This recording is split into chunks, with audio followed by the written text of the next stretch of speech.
Hello guys, start करते हैं बेटा न्यू टॉपिक है ना। हम पी ब्लॉक कंपाउंड्स पढ़ रहे थे, इसमें हमने कंप्लीट कर लिया है ऑक्सीजन फैमिली को, नाइट्रोजन फैमिली को। अपना नेक्स्ट जो टॉपिक है वो क्या है बेटा, हैलोजेंस। हैलोजेंस हम स्टार्ट करने वाले हैं, लेक्चर नंबर 1 है ये हैलोजन के अंदर।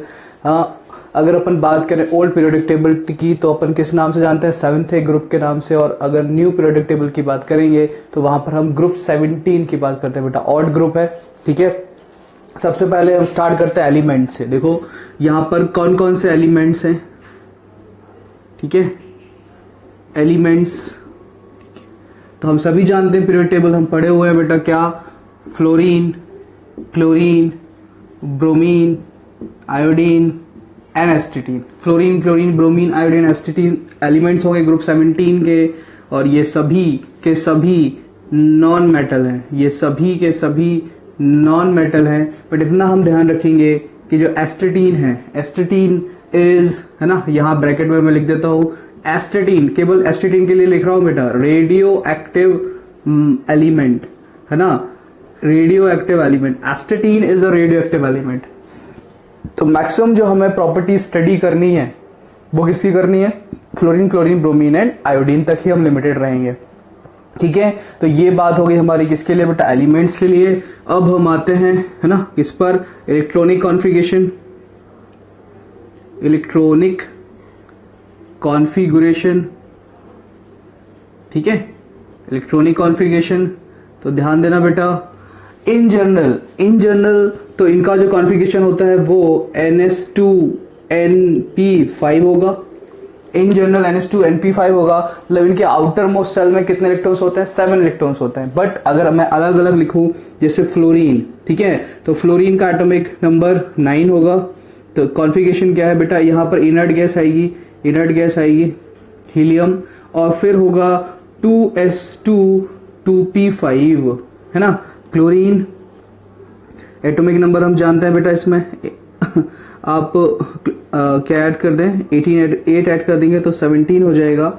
और इनर्ट गैस 3s2 3p5, फिर फ्लोरीन, क्लोरीन, ब्रोमीन है ना, मिडिल रो है ये, फ्लोरीन, क्लोरीन, ब्रोमीन।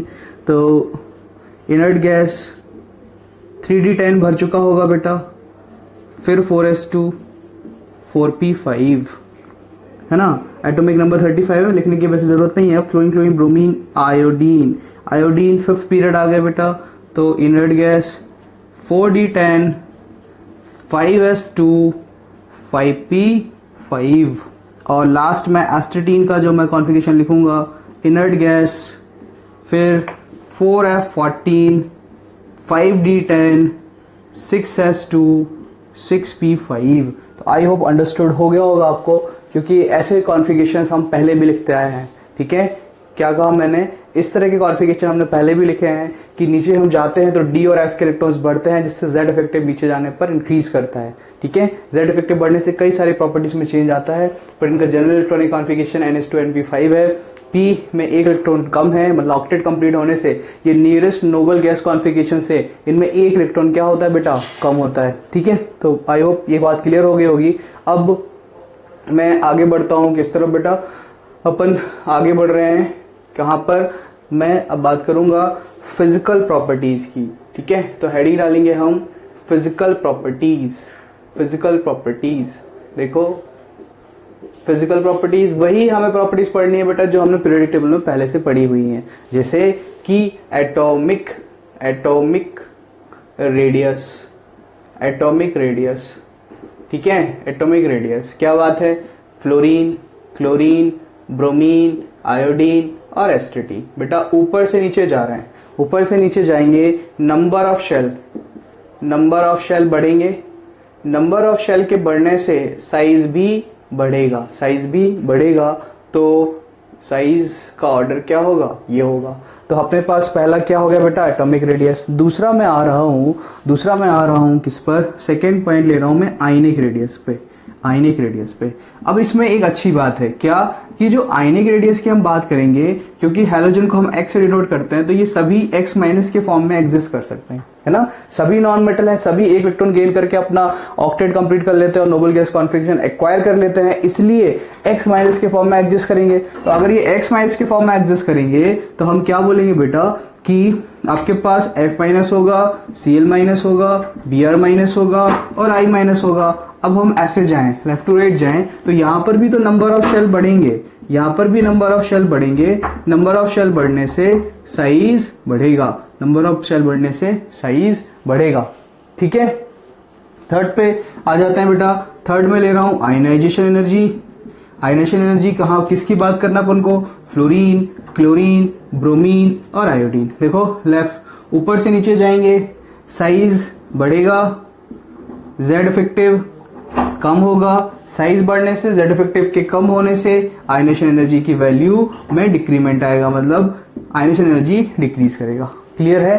तो ये कुछ प्रॉपर्टीज थी, हम आगे प्रोसीड करेंगे, तब तक आप नोट डाउन करिए, फिर आगे प्रोसीड करते हैं। ओके बेटा।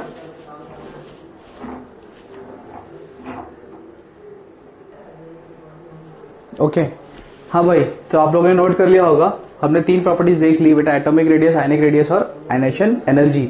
बहुत इजी थी। अब आते हैं फोर्थ प्रॉपर्टी पर। Fourth property is our electronegativity, ठीक है, full form is electronegativity. Electronegativity की बात करेंगे तो फ्लोरीन, क्लोरीन, ब्रोमीन और आयोडीन। बेटा ऐसे हम जा रहे हैं, है ना, ऊपर से नीचे, तो साइज बढ़ रहा है, जेड इफेक्टिव कम हो रहा है, तो इलेक्ट्रोनेगेटिविटी की वैल्यू भी क्या होगी बेटा, कम होगी। मतलब सबसे ज्यादा इलेक्ट्रोनेगेटिव क्या होता है ना। अब किसी भी पीरियड में जब हम लेफ्ट टू राइट जाते हैं तो जेड इफेक्टिव बढ़ता है और साइज छोटा होता जाता है, मतलब इलेक्ट्रोनेगेटिविटी बढ़ती है। तो मोस्ट इलेक्ट्रोनेगेटिव एलिमेंट जो भी पीरियड टेबल में है वो क्या है बेटा, फ्लोरीन है। ओके, और 5 पे आते हैं। 5 इज इलेक्ट्रॉन एफिनिटी, ये इंपॉर्टेंट है ना, इलेक्ट्रॉन एफिनिटी। रिलीज एनर्जी है, रिलीज एनर्जी है, सभी में केसेस में एनर्जी रिलीज होगी, इलेक्ट्रॉन एफिनिटी। एक्सपेक्टेड क्या था, एक्सपेक्टेड ये है बेटा कि फ्लोरीन, क्लोरीन, ब्रोमीन, आयोडीन, हम इन जनरल ये पढ़ते हैं कि ऊपर से नीचे जाने पर साइज बढ़ता है तो इलेक्ट्रॉन एफिनिटी क्या होनी चाहिए, इलेक्ट्रॉन एफिनिटी की वैल्यू डिक्रीज करनी चाहिए। मतलब सबसे ज्यादा इलेक्ट्रॉन एफिनिटी किसकी होनी चाहिए, फ्लोरीन की। बट ये है ना, है रॉन्ग, दिस इज रॉन्ग। तो एक्सपेरिमेंटल क्या है, एक्सपेरिमेंटल क्या है, एक्सपेरिमेंटली हमें पता चला कि chlorine is more electro affinity, मतलब सबसे ज्यादा इलेक्ट्रॉन एफिनिटी जो रिलीज एनर्जी है वो किसके लिए, क्लोरीन के लिए, then fluorine, then bromine, then iodine, है ना। और ये ऑर्डर होगा किसका, इलेक्ट्रॉन एफिनिटी का। मतलब पूरी पीरियोडिक टेबल में सबसे ज्यादा इलेक्ट्रॉन एफिनिटी किस एलिमेंट की होती है बेटा, क्लोरीन की होती है ना। क्लियर, फ्लोरीन की नहीं। फ्लोरीन में क्या प्रॉब्लम है कि हम ये बोल सकते हैं ड्यू टू स्मॉल साइज, है ना, small size and high electron density, ठीक है, new electron feels more repulsion, more repulsion. जब हम फ्लोरीन की बात करें तो फ्लोरीन का साइज छोटा है और चार्ज डेंसिटी बहुत ज्यादा है, तो अगर हम उसमें इलेक्ट्रॉन ऐड करने जाएंगे तो इलेक्ट्रॉन इलेक्ट्रॉन में क्या होंगे बेटा, रिपल्शन होंगे। और इन रिपल्शंस को ओवरकम करने के लिए एनर्जी हमें क्या करनी पड़ेगी, देनी पड़ेगी। मतलब कुछ ना कुछ एनर्जी उसमें खर्च हो जाएगी, यूज हो जाएगी। तो रिलीज एनर्जी जो है, रिलीज एनर्जी क्या होगी आपके लिए, कम होगी। मतलब सबसे ज्यादा रिलीज एनर्जी किस केस में होगी बेटा, क्लोरीन के केस में, और उसके बाद fluorine, then bromine, then iodine. तो हम ये ऑर्डर एक्सपेरिमेंटली इसको याद रखेंगे, ठीक है। और इलेक्ट्रॉन एफिनिटी की, इलेक्ट्रॉन एफिनिटी का ये ऑर्डर इंपॉर्टेंट है, याद रखना है। एक्सपेक्टेड जो है वो रॉन्ग है, एक्सपेरिमेंटल डेटा हम याद रखेंगे। सबसे ज्यादा पीरियोडिक टेबल में इलेक्ट्रॉन एफिनिटी शो करता है वो क्या है आपके लिए, क्लोरीन। फ्लोरीन की वैल्यू क्यों कम हो जाती है, फ्लोरीन का साइज छोटा है, इलेक्ट्रॉन डेंसिटी ज्यादा है और ज्यादा रिपल्शंस फील होंगे, ठीक है ना। बात क्लियर हो गई बेटा, इलेक्ट्रॉन एफिनिटी कर ली। 6 पे आते हैं हम, ठीक है। डेंसिटी की बात करते हैं बेटा ना, डेंसिटी। देखो हमें पता है कि फ्लोरीन जो है F2 के फॉर्म में मिलता है, Cl2 के फॉर्म में, Br2 के फॉर्म में और I2 के फॉर्म में, है ना। तो ये दोनों तो गैस है, ये लिक्विड है और ये सॉलिड है। मतलब ऐसे हम जाएंगे तो डेंसिटी क्या होगी बेटा, बढ़ेगी, है ना। डेंसिटी बढ़ेगी, क्यों? क्योंकि मॉलिक्यूलर वेट बढ़ रहा है। मास बढ़ने से डेंसिटी इंक्रीज करती है, ठीक है। मास बढ़ रहा है इसलिए डेंसिटी बढ़ेगी। ओके, 7th पे आता हूं मैं। तो 7th हमारा है फिजिकल स्टेट। फिजिकल स्टेट वही जो अभी अभी मैं डिस्कस किया, F2, Cl2, Br2, I2, है ना। ये दोनों क्या है, gas. Br2 is liquid and I2 is solid. अच्छा, I2 कैसा सॉलिड है? तो I2 एक मॉलिक्यूलर सॉलिड है, ये हम याद रखेंगे। I2 इज मॉलिक्यूलर सॉलिड है, मतलब उसमें मॉलिक्यूल्स सॉलिड के फॉर्म में कंबाइन होंगे, कोई बीच में बॉन्ड नहीं है, कोवेलेंट सॉलिड नहीं है। तो हमें क्या पता चला कि जैसे हम जाएंगे लेफ्ट टू राइट, तो क्योंकि मॉलिक्यूलर वेट बढ़ेगा इसलिए वैन डर वाल फोर्स ऑफ अट्रैक्शन भी बढ़ेंगे। वैन डर वाल फोर्स ऑफ अट्रैक्शन के बढ़ने से स्टेट किससे, गैस से सॉलिड की तरफ जाएगी। मतलब फोर्स अट्रैक्शन बढ़ रहे हैं तो अट्रैक्शन बढ़ने से क्या होगा, पहले इनिशियल एलिमेंट तो क्या है, गैसियस है, लेकिन आगे जाने पर वो किस पे कन्वर्ट हो रहे हैं, सॉलिड फॉर्म में कन्वर्ट हो रहे हैं। I2 का वेट सबसे ज्यादा होगा इसलिए ये सॉलिड है, लेकिन सॉफ्ट सॉलिड होगा क्योंकि मॉलिक्यूलर सॉलिड है बेटा। बीच में जो फोर्स अट्रैक्शन है वो कौन से फोर्स अट्रैक्शन है, वीक वैन डर वाल फोर्सेस है, इसलिए इसका मेल्टिंग पॉइंट भी क्या होगा, कम होगा, ठीक है। तो फिजिकल स्टेट आपको समझ में आ गई। अब हम यहाँ पर बात कर लेते हैं किसकी, मेल्टिंग पॉइंट की, यहीं पर है ना, मेल्टिंग पॉइंट। तो मेल्टिंग पॉइंट क्या होगा, F2, Cl2, Br2, I2, है ना। अब तो आप आसानी से बता सकते हैं कि मेल्टिंग पॉइंट क्या करने वाला है बेटा, इंक्रीज, क्योंकि वैन डर वाल फोर्स ऑफ अट्रैक्शन बढ़ रहे हैं ना, वैन डर वाल फोर्स अट्रैक्शन बढ़ रहे हैं। ये सॉलिड फॉर्म में है, इसका मेल्टिंग पॉइंट ज्यादा होगा, ये गैसेस फॉर्म में, इसका मेल्टिंग पॉइंट तो कम होगा। सेम मैं बॉइलिंग पॉइंट के लिए बोल सकता हूँ, बॉइलिंग पॉइंट के लिए बोल सकता हूँ क्या, आपके पास F2 है, Cl2 है, Br2 है और I2 है। तो जैसे जैसे वैन डर वाल फोर्स ऑफ अट्रैक्शन बढ़ेंगे वैसे वैसे इनकी बॉइलिंग पॉइंट भी बढ़ेंगे, क्योंकि हमें तो इनको गैस में लेके जाना है, दूर करना है, इसलिए बॉइलिंग पॉइंट्स भी बढ़ेंगे, ठीक है। तो ये प्रॉपर्टीज आप जल्दी से नोट डाउन करें, फिर हम आगे कंटिन्यू करते हैं। ओके,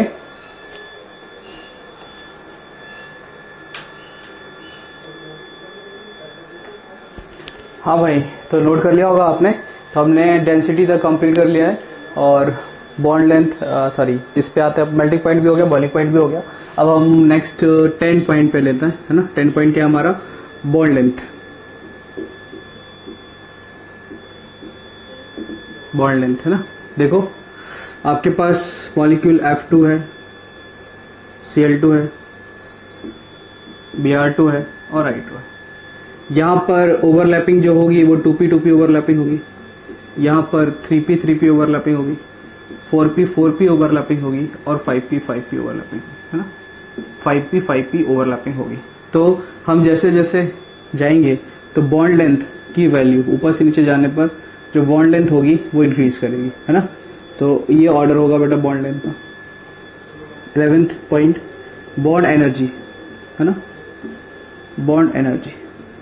अब देखो बॉन्ड लेंथ देख के तो ये लगता है कि एक्सपेक्टेड ऑर्डर क्या होना चाहिए, एक्सपेक्टेड ऑर्डर ये होना चाहिए कि सबसे ज्यादा जो बॉन्ड एनर्जी है वो किसकी होनी चाहिए, F2 की, फिर Cl2 की, फिर Br2 की और फिर I2 की, है ना, ये होनी चाहिए। जबकि ये होती है wrong, F2 Cl2 Br2 I2। तो हम जाएंगे बेटा एक्सपेरिमेंटल डेटा पर। एक्सपेरिमेंटल क्या है कि सबसे ज्यादा जो बॉन्ड डिस्ट्रीब्यूशन एनर्जी है वो Cl2 की है, फिर Br2 है, फिर F2 है और फिर I2 है। It is the order of bond energy, decrease कर रही है। ऐसा क्यों? क्योंकि बेटा देखो फ्लोरीन का साइज छोटा है तो ये जो बॉन्ड लेंथ है ये कम है, ये हमने डिस्कस किया। यहाँ पर लोन पेयर ज्यादा है, साइज छोटा होने की वजह से चार्ज डेंसिटी ज्यादा होगी, तो ये इलेक्ट्रॉन इलेक्ट्रॉन में क्या होगा, रिपल्शन। रिपल्शन होने से, है ना, क्या है बेटा, इलेक्ट्रॉन इलेक्ट्रॉन के रिपल्शन हैं। इलेक्ट्रॉन इलेक्ट्रॉन के रिपल्शन होने की वजह से जो स्टेबिलिटी होगी वो कम होगी, स्टेबिलिटी कम होगी और बॉन्ड एनर्जी भी क्या होगी बेटा, कम होगी। बॉन्ड एनर्जी भी यहाँ पर कम होगी। एंड लास्ट हम फिजिकल प्रॉपर्टी जो ले रहे हैं, इट इज अवर क्या रह गया बेटा, कलर, है ना, कलर। ये इंपॉर्टेंट है। कलर, है ना, इसको स्टार लगा लेना। Colour is important for halogens. मतलब एक तो हमें याद भी रखना है थ्योरेटिकल, क्या F2 है, Cl2 है, Br2 है और I2 है। F2 कैसा होता है बेटा, पेल येलो, है ना, बहुत लाइट कलर होगा, हल्का पीला। ये होगा ग्रीनिश येलो, ग्रीनिश येलो मतलब थोड़ी सी इंटेंसिटी इंक्रीज करी। क्लियर। Br2 का कलर होता है रेडिश ब्राउन और डार्कनेस आई। और I2 का कलर होता है बेटा वायलेट, वायलेट कलर। मतलब हम ये देख रहे हैं कि जैसे जैसे हम नीचे जा रहे हैं, जैसे जैसे हम नीचे जा रहे हैं, वैसे वैसे कलर इंटेंसिटी, है ना, intensity of colour, intensity of colour increase कर रही है। तो इंटेंसिटी ऑफ कलर के इंक्रीज करने का रीजन क्या है बेटा, क्या रीजन है कि क्यों इंटेंसिटी ऑफ कलर बढ़ रहा है। पहले F2 पेल येलो है, Cl2 ग्रीनिश येलो है, Br2 रेडिश ब्राउन है और I2 वायलेट है ना। क्यों, ऐसा क्यों है, तो इस चीज को अपन समझते हैं बेटा। रीजन क्या है, देखिए अगर मैं MOT के अकॉर्डिंग इसका डायग्राम बनाऊंगा तो इसके सबसे टॉप में, है ना, हमारे पास होगा सिग्मा स्टार 2pz, है ना, और इससे पहले होता है पाई स्टार 2p। अब 2px 2py दोनों होंगे तो यहाँ दो इलेक्ट्रॉन्स भर जाते हैं बेटा, है ना। इनके बीच का ये गैप है, ये गैप है। अच्छा, ये जो भरा हुआ है इसको हम कहते हैं बेटा हाईएस्ट ऑक्यूपाइड मॉलिक्यूलर ऑर्बिटल। और क्योंकि इसके नीचे वाले तो सभी ऑक्यूपाइड होंगे तो हाईएस्ट लेंगे, और ये होगा बेटा लोएस्ट अनऑक्यूपाइड मॉलिक्यूलर ऑर्बिटल। तो ये ऑर्बिटल जो भरा हुआ है हाईएस्ट ऑक्यूपाइड वो होमो कहलाएगा, और ये जो खाली है लोएस्ट अनऑक्यूपाइड ये लूबो कहलाएगा। या दूसरे शब्दों में कहें तो पाई स्टार और सिग्मा स्टार होगा। तो होता क्या है बेटा कि जैसे जैसे हम F2 से I2 तक जाते हैं ये जो गैप है ये डिक्रीज करता है। अगर गैप डिक्रीज करेगा तो इलेक्ट्रॉन का ट्रांजिशन आसानी के साथ होगा। मतलब हम जब F2 Cl2 Br2 और I2 जब हम ऐसे जाएंगे तो एनर्जी गैप डिक्रीज करेगा between homo and LUMO, between pi star and sigma star. Energy gap decrease किया, इसका मतलब ट्रांजिशन क्या हुआ बेटा, बढ़ा।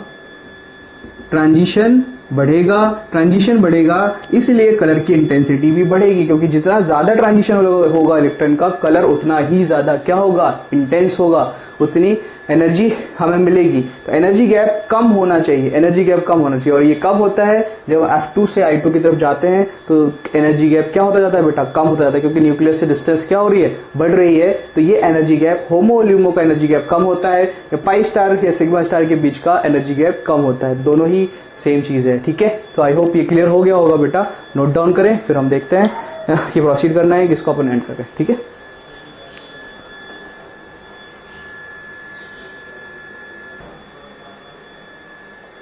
हाँ बेटा, तो नोट कर लिया होगा, ये पॉइंट समझ में आ गया बेटा, है ना।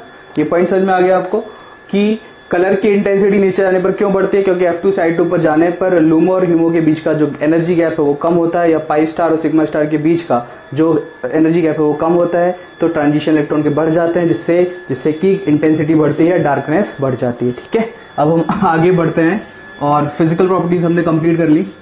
अब हम किस तरफ आ जाते हैं बेटा, केमिकल प्रॉपर्टीज की तरफ। ठीक है, तो इसमें एक पॉइंट डिस्कस करके फिर अपन ऐड कर देंगे। देखो, केमिकल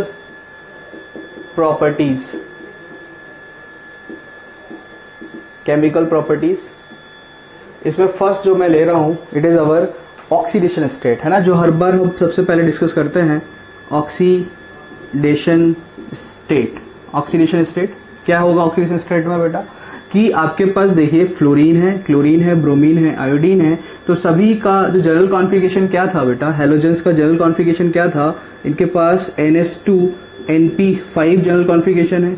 मतलब दे ऑल हैव 7 इलेक्ट्रॉन्स, है ना, in outer shell, in outer most shell.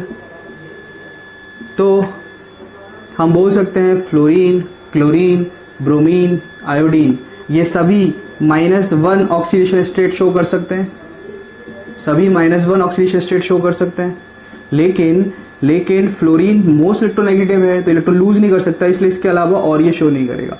अब ये इलेक्ट्रॉन्स लूज कर सकते हैं बेटा, तो ये हाईएस्ट +7 +7 +7 शो कर सकते हैं। मतलब मैं बोलूं तो fluorine shows only -1 oxidation state, while chlorine, bromine and iodine shows -1 2 +7।